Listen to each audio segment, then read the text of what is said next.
So hello everyone, नमस्कार साथियों, स्वागत है आप सभी का एक बार फिर से डेली करंट अफेयर्स की क्लास में। और आज है दोस्तों आप लोगों की 23 नवंबर। और आज हम सभी 23 नवंबर से बनने वाले जितने भी मोस्ट इम्पोर्टेंट करंट अफेयर्स के प्रश्न बने हैं, इन सभी प्रश्नों को हम इस क्लास के अंदर डिस्कस करेंगे। यदि दोस्तों आप लोग इनमें से किसी भी एग्जाम की तैयारी करते हैं तो ये जो आपकी करंट अफेयर्स की क्लास है सभी प्रतियोगी परीक्षाओं के लिए अति महत्वपूर्ण रहने वाली है। तो आप सभी साथी पूरी क्लास में आखिर तक बने रहिएगा। लेकिन दोस्तों उससे पहले एक बार मैं आपको 22 नवंबर के करंट अफेयर्स के प्रश्नों को क्विकली रिवाइज करा देता हूँ मात्र 2 मिनट के अंदर ही। उसके बाद हम लोग आज के क्वेश्चनों को डिस्कस करेंगे। तो जैसा कि साथियों लास्ट क्लास के अंदर मैंने आप लोगों को पढ़ाया था कि अभी प्रधानमंत्री मोदी जी को किस देश का सर्वोच्च सम्मान, जिसका नाम है द ऑर्डर ऑफ एक्सीलेंस, इससे सम्मानित किया गया है। तो ये क्या साथी गुआना के द्वारा 2024 के लिए भी 7% की अनुमानित जीडीपी वृद्धि के साथ G20 में कौन सा ऐसा देश है जो कि अग्रणी रहा था? तो ये अपने प्यारा भारत ही रहा था। विश्व पिकल वर्ल्ड चैंपियनशिप के बारे में मैंने आपको पढ़ाया था। इसमें भी भारत ने कुल कितने मेडल जीते थे? तो टोटल 28 मेडल। और इन 28 मेडल में से मैंने आपको 11 तो बताए थे दोस्तों गोल्ड मेडल, 9 बताए थे सिल्वर मेडल और 8 बताए थे ब्रॉन्ज मेडल। चौथा क्वेश्चन मैंने आप लोगों को साथ ही बोला था कि कल का सबसे महत्वपूर्ण क्वेश्चन था, और ये था अभी महिला जो एशिया हॉकी चैंपियनशिप है 2024, ये किसने जीती थी? तो ये अपने प्यारे भारत ने जीती थी। और हराया किसको था? तो चीन को। अभी जो एशियन डेवलपमेंट बैंक है, इसने श्रीलंका का जो वित्तीय क्षेत्र है इसको भी मजबूत करने के लिए कितने ऋण को मंजूरी दी है? तो $200 मिलियन के। फिर मैंने आपको छठवां क्वेश्चन इंडेक्स से संबंधित पढ़ाया था कि जो जलवायु परिवर्तन प्रदर्शन सूचकांक है 2025, यह भी जारी की गई थी।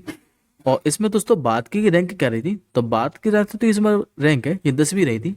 हालांकि पिछले बार की अगर तुलना में देखोगे तो 2 स्थान की गिरावट देखी गई है, लेकिन फिर भी भारत ने शीर्ष 10 में जगह बनाई है। अभी किस राज्य सरकार ने जितने भी इलेक्ट्रिक वाहन है इनके लिए भी 100% कर छूट की घोषणा की है? तो तेलंगाना सरकार ने। मणिपुर उच्च न्यायालय के मैंने आपको मुख्य न्यायाधीश बताए थे जो कि कौन बने थे? तो न्यायमूर्ति डी कृष्ण कुमार। अभी किस देश ने लगभग 4 दशकों में अपनी जो पहली राष्ट्रीय जनसंख्या गणना है ये शुरू की थी? तो इराक देश ने। संयुक्त राष्ट्र का जो सर्वश्रेष्ठ पर्यटन गांव है इसका भी दर्जा किसे दिया गया था? तो छत्तीसगढ़ के धूड़ मारसर गांव को। और लास्ट क्वेश्चन जो कि मैंने आपको 11वां क्वेश्चन पढ़ाया था, कभी नवंबर 2024 में किस देश की जंगल की आग और यहाँ पर सूखे के कारण 60 दिनों के राष्ट्रीय आपातकाल की घोषणा की थी? तो ये की थी साथियों इक्वाडोर देश ने। आई होप दोस्तों आपको 22 नवंबर के सारे करंट अफेयर्स के प्रश्न क्लियर होंगे। अब हम लोग आज के क्वेश्चनों की ओर बढ़ते हैं। तो आज का साथियों आपका जो पहला ही क्वेश्चन है ये इंडेक्स से संबंधित है। आप लोगों से पूछ रहा है कि हाल ही में जो सतत व्यापार सूचकांक है 2024, इसमें भारत की जो रैंक है यह भी क्या रही है? तो इस बार साथियों भारत की जो इसमें रैंक है ये 23 रही है। करेक्ट आंसर होगा आपको ऑप्शन नंबर सी। दरअसल साथियों जो सतत व्यापार सूचकांक है इसमें भी भारत क्या है कि 24 स्कोर के साथ विश्व स्तर पर 23वें स्थान पर रहा है। और ये इंडेक्स जारी किसके द्वारा की जाती है? तो याद रखेंगे दोस्तों ये जो इंडेक्स है ये हेनरिच फाउंडेशन और IMD के द्वारा जारी की जाती है। और ये जो साथियों सतत व्यापार सूचकांक है ये 3 स्तंभों पर आधारित होती है। 3 स्तंभ इसमें कौन कौन से हैं? तो एक तो उस देश का जो आर्थिक विकास है ये कैसा है, या फिर सामाजिक जो उन्नति है ये फिर कैसी है, और या पर्यावरण उस देश का कैसा है। इन 3 स्तंभों पर ये इंडेक्स आधारित है सतत व्यापार सूचकांक। अब बात करते हैं दोस्तों हम लोग शीर्ष स्थान वाले देशों के बारे में। तो याद रखेंगे जो न्यूजीलैंड देश है ये लगातार तीसरे वर्ष सतत व्यापार सूचकांक में पहले स्थान पर रहा है। इसके बाद दूसरे स्थान पर कौन सा देश है? तो दूसरे स्थान पर साथी यूके रहा है, और जबकि तीसरे स्थान पर ऑस्ट्रेलिया रहा है। अभी साथी इंडेक्स से संबंधित क्वेश्चन है, तो अब मैं आपको इंडेक्स रिवीजन करा देता हूँ 2024 की। हालांकि साथियों कल मैंने आपको सारे के सारे इंडेक्सेस रिवीजन कराई थी, लेकिन साथियों अगर आप लोग रेगुलर रिवीजन करोगे तो एग्जाम के टाइम पर आपको रिवीजन करने की जरूरत नहीं पड़ेगी। तो एक बार आप लोग फिर से रिवीजन कर लीजिए। जैसे कि दोस्तों मैंने आपको कल पढ़ाई थी जलवायु परिवर्तन प्रदर्शन सूचकांक, और आज भी मैंने आपको रिवीजन करा दी है। इसमें बात अभी 10वें स्थान पर रहा था। ग्लोबल हंगर इंडेक्स के बारे में पढ़ाया था, इसमें बात की रैंक क्या रही थी, तो 105। ग्लोबल इनोवेशन इंडेक्स से पूछ लिया आप लोगों से, तो इसमें बात रहा था 39वें स्थान पर। ग्लोबल जेंडर गैप इंडेक्स की पूछे तो बात की इसमें जो रैंक है ये 129 रही थी।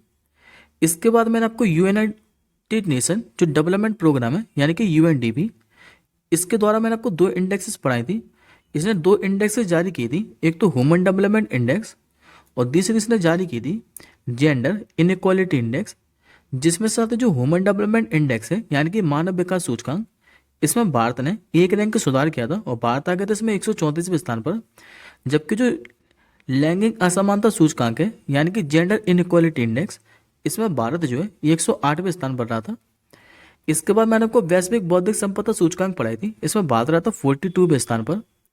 वर्ल्ड प्रेस फ्रीडम इंडेक्स के बारे में पूछे तो भारत की रैंक 2024 में 159 रही है। हेनली पासपोर्ट इंडेक्स में भारत रहा है 85वें स्थान पर। वर्ल्ड हैप्पीनेस इंडेक्स के बारे में पूछे तो भारत इसमें 26वें स्थान पर रहा था। वर्ल्ड साइबर जो क्राइम इंडेक्स है इसमें भी भारत की रैंक 10वीं रही है। वैश्विक यात्रा और जो पर्यटन सूचकांक है इसमें भारत रहा था 39वें स्थान पर। वैश्विक शांति सूचकांक की बात करें यानी कि ग्लोबल पीस इंडेक्स, इसमें भारत की रैंक क्या रही थी, तो 116। जनरेटिव एआई इनोवेशन इंडेक्स में भारत था 5वें स्थान पर। अभी पहली बार वैश्विक प्रकृति संरक्षण सूचकांक जारी की गई थी, जिसमें भारत 176वें स्थान पर था। रूल ऑफ लॉ इंडेक्स की पूछे तो भारत रहा था इसमें 79वें स्थान पर। और अभी एआई तैयारी सूचकांक पढ़ाई थी मैंने आपको, जो कि 2030 वाली थी, इसमें भारत की रैंक क्या रही थी, तो 72। आई होप साथियों को 2024 की सारे के सारे इंडेक्सेस क्लियर होंगे। अब हम लोग आज के दूसरे प्रश्न की ओर बढ़ते हैं। आज का दूसरा क्वेश्चन दोस्तों आप लोगों के सामने रहा है। आप लोगों से पूछ रहा है कि जो अंतर्राष्ट्रीय सौर गठबंधन है इसका भी जो 104वां पूर्ण सदस्य देश है ये भी कौन सा बन गया है। ये देश बन गया साथियों आर्मेनिया देश। करेक्ट आंसर होगा आपको ऑप्शन नंबर ए। दरअसल साथियों जो इंटरनेशनल सोलर अलायंस है यानी कि अंतर्राष्ट्रीय सौर गठबंधन, इसका अब जो 104वां पूर्ण सदस्य देश है यह आर्मेनिया बन गया है। पहले बात करते साथियों हम लोग इंटरनेशनल सोलर अलायंस के बारे में, तो याद रखेंगे इसकी जो स्थापना है ये भारत और फ्रांस ने मिलकर संयुक्त रूप से 30 नवंबर 2015 को की थी, फ्रांस की राजधानी पेरिस के अंदर। लेकिन वर्तमान में इसका जो मुख्यालय है ये गुरुग्राम हरियाणा के अंदर है। और अभी साथियों मैंने आपको कुछ दिन पहले ही पढ़ा है कि जो इंटरनेशनल सोलर अलायंस है इसके नए महानिदेशक कौन बन गए, तो आशीष खन्ना साहब। और इसी के साथ मैंने आप लोगों को पढ़ाया था कि भारत को भी 2024 से लेकर 2026 तक के लिए जो अंतर्राष्ट्रीय सौर गठबंधन है इसका अध्यक्ष भी चुना गया है। और इसी में जो उपाध्यक्ष है ये किसे चुना गया था, तो फ्रांस को। अब एक बार साथियों में आपको 103वें सदस्य, 102वें सदस्य और 101वें सदस्य के बारे में और बता देता हूँ। तो इससे पहले साथियों जो 103वां सदस्य बना था ये एंटीगुआ और बारबुडा बना था। 102वां कौन सा बना था, तो सीरिया। और 101वां ये कौन सा बना था, तो नेपाल। और पीछे की देखें तो इससे पहले 100वां जो ये पराग्वे बना था। जबकि 99वां कौन बना था, तो ये बना था साथियों स्पेन। अब आज का आप लोग तीसरा क्वेश्चन देखिए।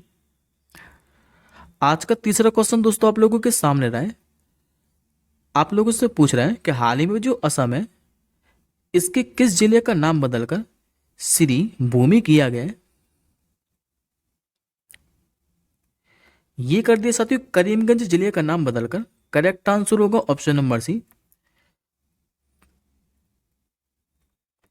अभी असम सरकार ने कहा है कि एक अधिसूचना जारी की है और इस अधिसूचना जारी करने के बाद जो असम का करीमगंज जिला है अब इसका जो नया नाम है ये श्री भूमि हो गया है। पहले एक बार साथियों आप लोग मैप के माध्यम से देखिए कि जो असम का करीमगंज जिला है ये स्थित कहाँ पर है। तो ये साथियों आपके सामने असम का मैप है। और यदि आप लोग जूम कर देखोगे तो आपको नीचे की साइड जितना मैंने साथियों ब्लैक कलर से मार्क कर रखा है ये असम का करीमगंज जिला जो कि बांग्लादेश की सीमा पर स्थित है। और इसी का अब जो नया नाम है ये क्या हो गया, तो श्री भूमि। बात करते हैं अब हम लोग असम के बारे में। तो मुख्यमंत्री साथियों को इमेज में दिखाई दे रहे हैं जो कि हेमंत बिस्वा शर्मा। राज्यपाल कई बार बता दिए, गुलाब चंद कटारिया। और राजधानी केन्या की दिसपुर। लोकसभा की सीट है और राज्यसभा की सीट है साथ, जरूर याद रखिएगा। यहाँ पर लोकसभा की सीट की संख्या कितनी है, तो 7। जबकि राज्यसभा की सीट है यहाँ पर आपको, सॉरी, यहाँ पर लोकसभा की जो सीट है ये 14 है और राज्यसभा की सीट कितनी है, तो 7। अब आज का आप लोग चौथा प्रश्न देखिए। आज का दोस्तों आपका जो चौथा प्रश्न है ये पुरस्कार से संबंधित है। आप लोगों से पूछ रहा है कि हाल ही में जो इंदिरा गांधी शांति पुरस्कार है 2023, ये किसे प्रदान किया गया है। तो इस बार साथी जो इंदिरा गांधी शांति पुरस्कार है 2023, ये 2 व्यक्तियों को दिया है, जिसमें से एक व्यक्ति का नाम है डैनियल बरेनबोइम और दूसरे व्यक्ति का क्या नाम है, तो अली अब्बू अब्बाद। इसलिए करेक्ट आंसर हो जाएगा ऑप्शन नंबर डी, यानी कि वुड 1 और 2। डी के साथ ही जो इंदिरा गांधी शांति पुरस्कार है, ये भारत की जो पहली महिला प्रधानमंत्री थी इंदिरा गांधी, इन्हीं की 107वीं जयंती के उपलक्ष्य में 19 नवंबर को दिया जाएगा। और जिसमें साथ ही जो डैनियल बरेनबोइम है, ये मशहूर तो पियानो वादक है, जबकि जो अली अब्बू अब्बाद है ये फिलिस्तीन शांति कार्यकर्ता है। अब एक बार हम लोग ये देख लेते हैं इंदिरा गांधी शांति पुरस्कार के बारे में। तो ये जो साथी इंदिरा गांधी शांति पुरस्कार है, इसकी स्थापना 1986 के अंदर हुई थी। ये जो पुरस्कार है ये इंदिरा गांधी मेमोरियल ट्रस्ट के द्वारा जो भारत की पूर्व प्रधानमंत्री है इंदिरा गांधी, इन्हीं की स्मृति में दिया जाता है। और ये पुरस्कार किनको दिया जाता है, तो ये दोस्तों पुरस्कार उन व्यक्ति या फिर संगठनों को दिया जाता है जो कि वैश्विक स्तर पर शांति के लिए काम करते हैं। अच्छा, इससे पहले बार 2022 में किसे दिया गया था, तो 2022 का जो पुरस्कार है ये देश में कोविड योद्धाओं के प्रतिनिधि के रूप में जो इंडियन मेडिकल एसोसिएशन है और trend nursing association of India, इसी को संयुक्त रूप से दिया गया था। अब आज का आप लोग 5वां प्रश्न देखें। आज का 5वां क्वेश्चन आप लोगों के सामने रहा। आप लोगों से पूछ रहा है कि अभी किस संगठन ने कथित युद्ध अपराध और जो मानवतावाद है इसी के खिलाफ अपराध के लिए बेंजामिन जो नेतन्याहू है इनके खिलाफ अभी गिरफ्तारी वारंट जारी किया है। ये कर दी साथियों अंतर्राष्ट्रीय अपराधी न्यायालय ने। करेक्ट आंसर होगा आपको ऑप्शन नंबर डी। ये जो साथियों अंतर्राष्ट्रीय अपराधी न्यायालय, इसने अभी 3 व्यक्तियों के खिलाफ क्या है कि गिरफ्तारी वारंट जारी किया है। 3 व्यक्ति कौन कौन से हैं, एक तो मैं आपको बता चुका हूं जो कि इजरायली प्रधानमंत्री है बेंजामिन नेतन्याहू। दूसरे इसमें इजरायली रक्षा मंत्री हैं जिनका नाम है याओ गैलेंट। और तीसरे इसमें हमास के नेता हैं जिनका नाम है मोहम्मद दीप। और इन तीनों के खिलाफ अभी अंतर्राष्ट्रीय अपराधी न्यायालय ने क्या है कि कथित युद्ध अपराध और मानवता के खिलाफ अपराध के लिए गिरफ्तारी वारंट जारी किया है। बात करते हैं अब साथियों हम लोग अंतर्राष्ट्रीय आपराधिक न्यायालय के बारे में, यानी कि इंटरनेशनल क्रिमिनल कोर्ट के बारे में। तो इसकी जो स्थापना है 1 जुलाई 2002 को हुई थी इटली के रोम के अंदर, लेकिन वर्तमान में मुख्यालय का है तो नीदरलैंड के द हेग के अंदर। और वर्तमान इसके अध्यक्ष कौन है, तो तोमोको अकाने।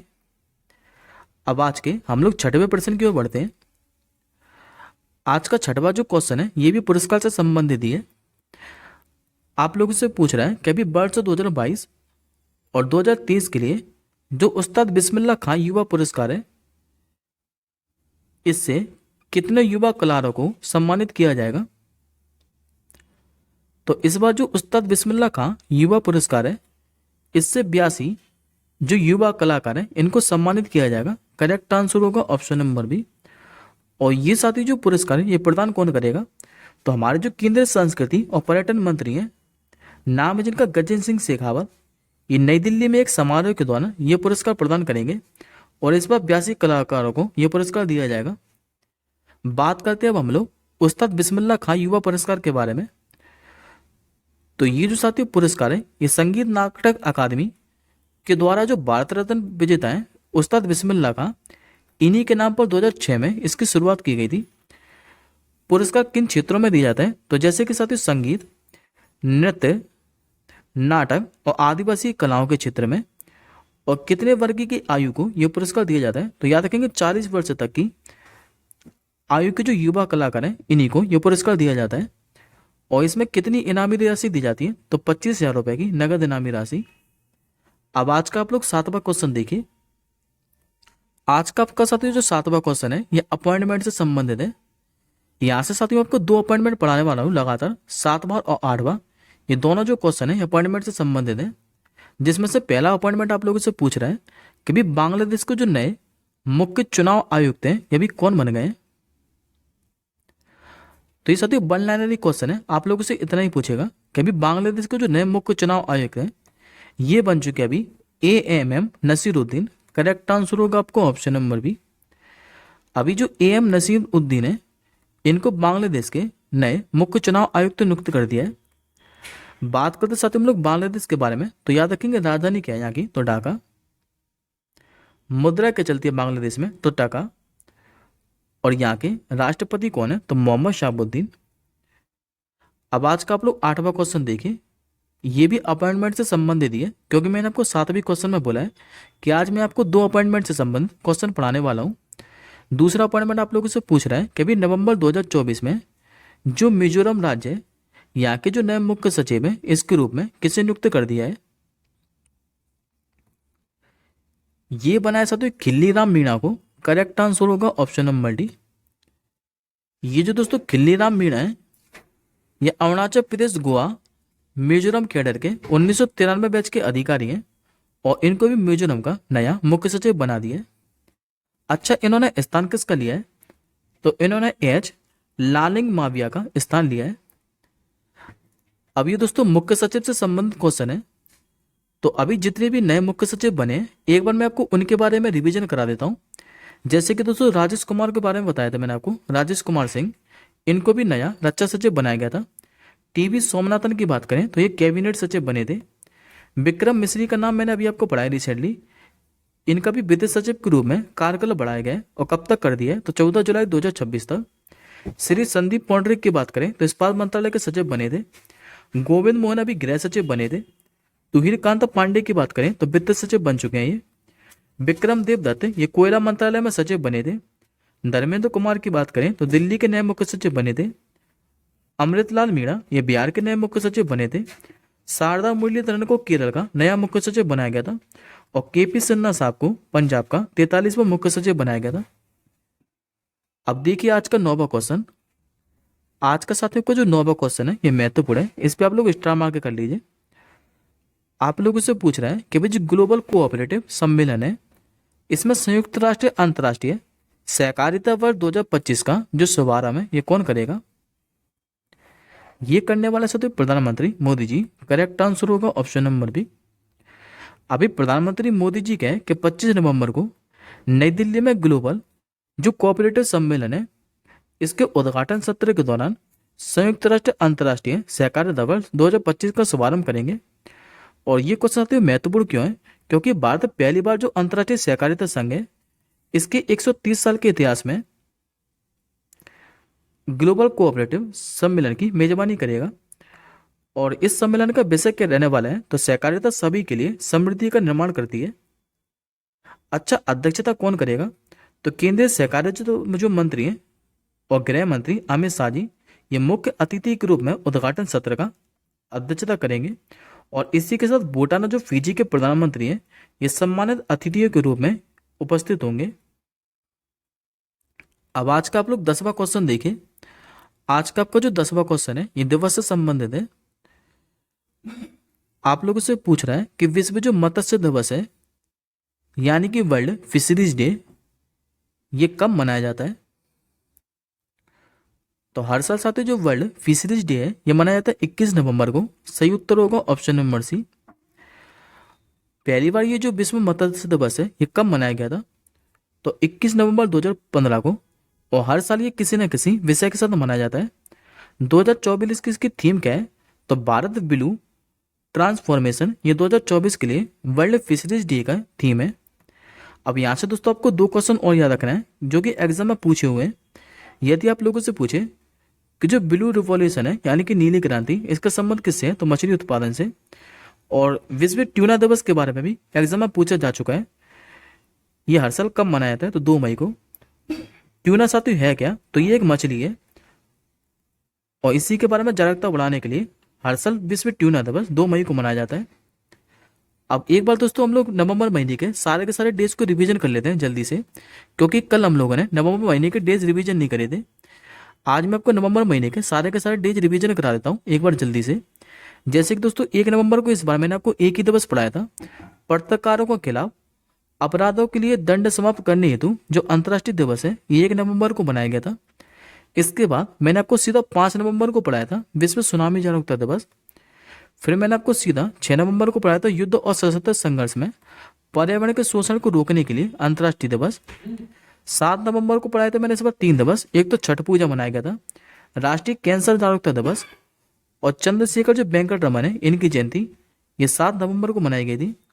इसी से रिलेट करके दोस्तों आप लोग पढ़ लें, कैंसर डे के बारे में भी याद रखिएगा कि जो विश्व कैंसर जागरूकता दिवस है ये कब मनाया जाता है, तो हर साल 4 फरवरी को। फिर मैंने आपको सीधा 8 फरवरी को पढ़ाया था वर्ल्ड रेडियोग्राफी डे। 9 नवंबर से भी 2 दिवस पढ़ाए थे, एक तो पढ़ा था राष्ट्रीय विविध सेवा दिवस और दूसरा विश्व स्वतंत्रता दिवस। 10 नवंबर को एक ही दिवस पढ़ाया था शांति और विकास के लिए विश्व विभाजन दिवस। 11 नवंबर को पढ़ाया था राष्ट्रीय शिक्षा दिवस। 12 नवंबर को वर्ल्ड निमोनिया डे के बारे में पढ़ाया था। फिर पढ़ाया था 14 नवंबर को, इस बार 2 दिवस पढ़ाए थे, एक तो पढ़ाया था राष्ट्रीय बाल दिवस जो कि 14 नवंबर को मनाया जाता है। और इसी से रिलेट करके याद रखिएगा ये तो होगी राष्ट्रीय बाल दिवस के बाद मैंने आपको 20 नवंबर को ही पढ़ाया था विश्व बाल दिवस के बारे में। 14 नवंबर को एक दिवस और बनाया था वर्ल्ड डायबिटीज डे। 15 नवंबर से भी 2 दिवस पढ़ाए थे, एक तो मैंने आपको बताया था वो झारखंड राज्य है, इसने इस बार 2024 में अपना 24वां स्थापना दिवस मनाया। और दूसरा जो जनजाति गौरव दिवस है ये भगवान बिरसा मुंडा की जयंती के उपलक्ष्य में मनाया जाता है। 16 नवंबर को राष्ट्रीय प्रेस दिवस के बारे में पढ़ाया था और 19 नवंबर को पढ़ाया था वर्ल्ड टॉयलेट डे के बारे में। आई होप साथियों को नवंबर महीने के सारे डेज क्लियर होंगे। अब आज के हम लोग आखिरी क्वेश्चन की ओर बढ़ते हैं जो कि आज का आपका 11वां क्वेश्चन है। आज का आप लोगों से 11वां क्वेश्चन पूछ रहा है कि भारतीय सेना के जो प्रमुख हैं जनरल उपेंद्र द्विवेदी साहब, ये भी किस देश के द्वारा इनको मानद जनरल रैंक प्रदान की गई है। तो अभी साथियों भारतीय सेना के जो प्रमुख हैं जनरल उपेंद्र द्विवेदी साहब, ये भी 5 दिवसीय नेपाल की राजधानी काठमांडू की यात्रा पर थे और यहीं पर नेपाल के जो राष्ट्रपति हैं रामचंद्र पौडेल साहब, इन्होंने उपेंद्र द्विवेदी साहब को मानद जनरल रैंक प्रदान की है। अच्छा साथियों जो मानद जनरल रैंक है ये भारत और नेपाल के सेना प्रमुखों को एक दूसरे देश की यात्रा के दौरान प्रदान की जाती है और ये परंपरा शुरू कब की गई थी, तो 1950 के अंदर। बात करते हैं नेपाल के बारे में, तो नेपाल की राजधानी क्या है, तो यह काठमांडू, मुद्रा चलती नेपाली रूपी और राष्ट्रपति बता चुका हूं जो कि रामचंद्र पौडेल। ये आज का साथियों आपका क्वेश्चन ऑफ द डे है। इस प्रश्न का आंसर मुझे आप लोग कमेंट बॉक्स के अंदर बताइएगा कि अभी किस देश ने जनमत संग्रह में 91.8% समर्थन के साथ एक नए संविधान को मंजूरी दी है। और इस नए संविधान के माध्यम से किया क्या गया है, तो राष्ट्रपति का जो कार्यकाल है ये 5 साल से बढ़ाकर 7 साल कर दिया है और जबकि जो प्रधानमंत्री का पद है इसको समाप्त कर दिया है। आप लोग ये बताइएगा कैसा किया किस देश ने। अब हम लोग जल्दी मिलेंगे अगली क्लास के साथ ही कल सुबह 4:30 बजे। तब तक के लिए जय हिंद, वंदे मातरम।